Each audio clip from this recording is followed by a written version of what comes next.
Hello everyone, मैं sir doctor Noor Jahan और मैं आपको इस बोर्ड पर नज़र आ रहा है उस बारे में बात करूंगी। हम लोग कर रहे हैं हस्तक्षेप, और हस्तक्षेप की आज सेकंड क्लास में मैं आपको बताऊंगी कि हस्तक्षेप के प्रकार मैंने आपको बताया कि 4 प्रकार के होते हैं इससे पूर्व की कक्षा में कालाश में। और अब मैं बताऊंगी कि हस्तक्षेप के उचित तरीके।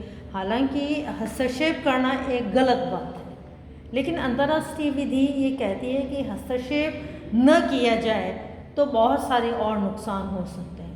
उन नुकसानों से बचने के लिए कुछ राइट इशू हैं, कुछ राइट कॉजेज़ हैं जिसको हम हस्तक्षेप के लिए ज़रूरी मानते हैं।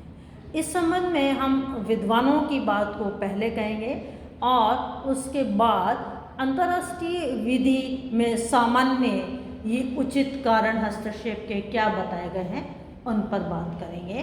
तो मैं first of all professor Stark का आपको बोर्ड पर नज़र आ रहा है, स्टार्क के अनुसार, जहाँ अंडरलाइन भी की है। और स्टार्क ने क्या है 5 ऐसे कॉज हमें बताए हैं जो अंतर्राष्ट्रीय स्तर पर हस्तक्षेप के लिए उचित माने जाते हैं, सही माने जाते हैं। स्टार्क ने जो स्थिति हमारे सामने बताई है उसमें मैं पहली स्थिति पर आ जाती हूँ, संयुक्त राष्ट्र संघ के चार्टर के अनुसार, कि संयुक्त राष्ट्र संघ का जो चार्टर है उस चार्टर में एक सामूहिक रूप से कार्यवाही की बात को स्वीकार किया गया। अर्थात जब एक देश अपने कार्यों की वजह से अन्य दूसरे देशों पर इफेक्ट डाल रहा हो, प्रभाव डाल रहा हो, अनुचित प्रभाव डाल रहा हो, ऐसी स्थिति में विश्व के काफ़ी सारे देश आपस में मिलकर कार्यवाही कर सकते हैं और इसका उल्लेख यूएनओ के चार्टर में है। अर्थात यूएनओ के चार्टर में जो सामूहिक कार्यवाही का प्रावधान है उसके तहत अगर हस्तक्षेप किया जाता है तो वो उचित है। दूसरी बात पर मैं आ जाऊं, जो प्रोफेसर स्टार्क जिसे सही मानते हैं, उनका ये कहना है कि जब अपने देश के नागरिक विदेशों में रह रहे हों और विदेशों में रह भी रहे हों और विदेशों में उनकी अपनी संपत्ति भी है, ऐसे में जब एक देश के नागरिकों की सुरक्षा की बात आए, उनकी संपत्ति की सुरक्षा की बात आए, तो प्रभावित होने वाले नागरिकों का देश दूसरे देश पर, यानी जो प्रभावित करने वाला देश है उस पर हस्तक्षेप कर सकता है, कार्यवाही कर सकता है, जो उचित मानी जाती है।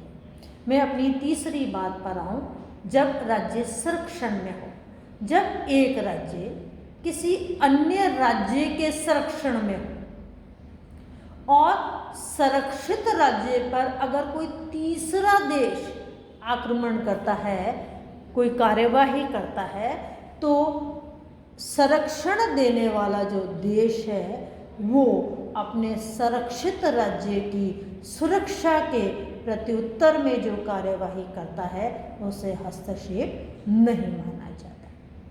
मैं चौथी बात पर आ जाऊं, सशस्त्र आक्रमण कर देने पे। अगर एक देश दूसरे देश पर या कई दूसरे देशों पर एक साथ सशस्त्र आक्रमण कर दे तो अपनी सुरक्षा के गारंटी में, अपनी सुरक्षा के लिए जो हस्तक्षेप किया जाएगा दूसरे देशों के द्वारा, वो उचित हस्तक्षेप का माध्यम माना जाता है। इसमें मैं 5वीं बात और अंतिम बात पर आ जाऊं, वो है ओपनहेम के अनुसार, 5वीं बात पर मैं आऊँ कि जब अंतर्राष्ट्रीय विधि का उल्लंघन हो रहा है, जब कोई देश अंतर्राष्ट्रीय विधि का उल्लंघन कर रहा है तो दूसरा देश उसे वो उल्लंघना ना करे, उस उल्लंघना से उसे रोकने के लिए जो कार्यवाही करता है वो उचित हस्तक्षेप माना जाता है। ये प्रोफेसर स्टार्क के अनुसार हस्तक्षेप के उचित माध्यम है।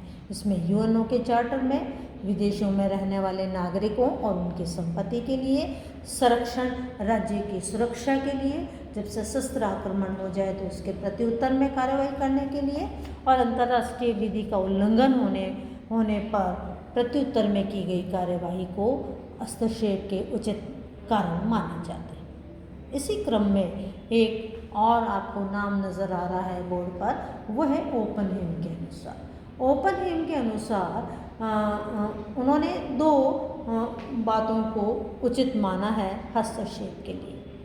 एक प्रतिबंध की उल्लंघना होने पर और दूसरा शासन प्रणाली में परिवर्तन होने पर।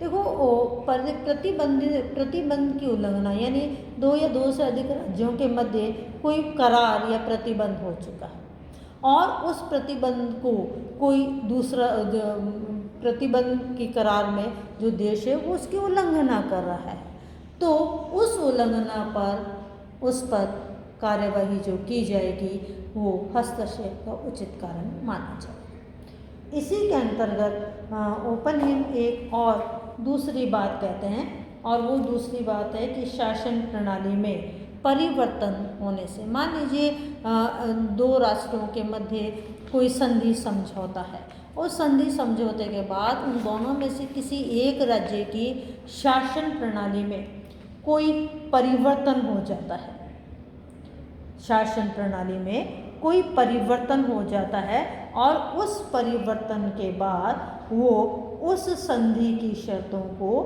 निर्धारित शर्तों को नहीं मान रहा है, ऐसे में उसके द्वारा उस संधि की शर्तों को मनवाने के लिए जो हस्तक्षेप होगा वो उचित हस्तक्षेप माना जाता है।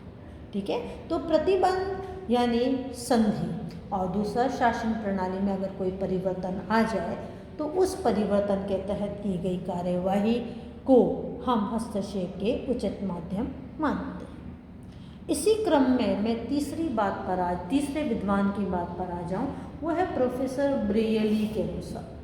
प्रोफेसर ब्रियली ने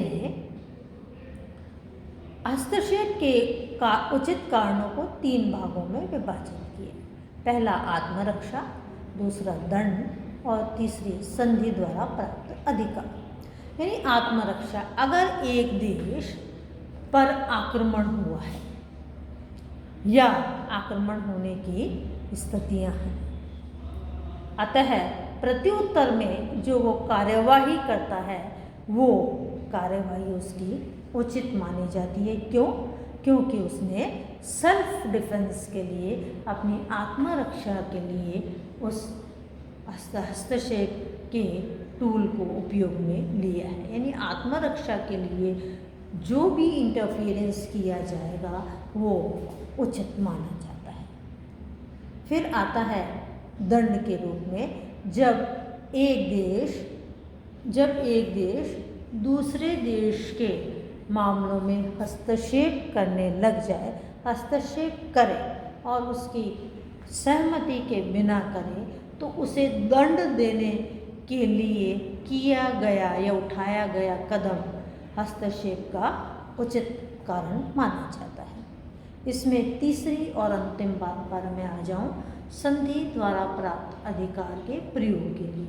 जब 2 या 2 से अधिक राज्यों के मध्य संधि हुई और संधि की शर्तों के अनुसार राज्यों को जो अधिकार प्राप्त हो जाते हैं उस अधिकार का प्रयोग वो करते हैं।